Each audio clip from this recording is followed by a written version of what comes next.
پسرا با بالای 30 سال دوست میشن؟ چرا اینو میگن خانوما؟ یعنی آقایون خب اونا نظرشون اینه که مثلا اگه تو بری تعمیرگاه با اوستای کار میکنی نه با شاگرد. یعنی بالای 30 سال اوستاست، زیر 30 سال شاگرد. آره یه مقدار. رابطه بالای 30 سال یا زیر 30 سال؟ بالای 30 سال. چرا؟ بیشتر متوجه میشن دیگه، پخته ترن از نظر مغزی، پخته ترن همه جوره، کاری فکری همه جوره. قطعا 30 تا 31 چون 29 سالم. چرا پسرها با بزرگتر از خودشون دوست میشن؟ به خاطر اینکه دنبال شوگر مامی میگردم. به نظرم بالای 30 سال بهتر، به خاطر اینکه فهم و شعورشون بیشتر میشه دیگه. میدونین هگیر نمیده ساعت 2 شب بیا بریم بیرون و یه ذره درکشون بالاتره.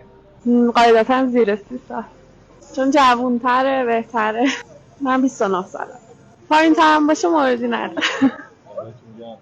نظرتون راجع به اینی که میگن پسرها با بالای 30 سال بیشتر رفیق میشن چیه؟ من پیرپسند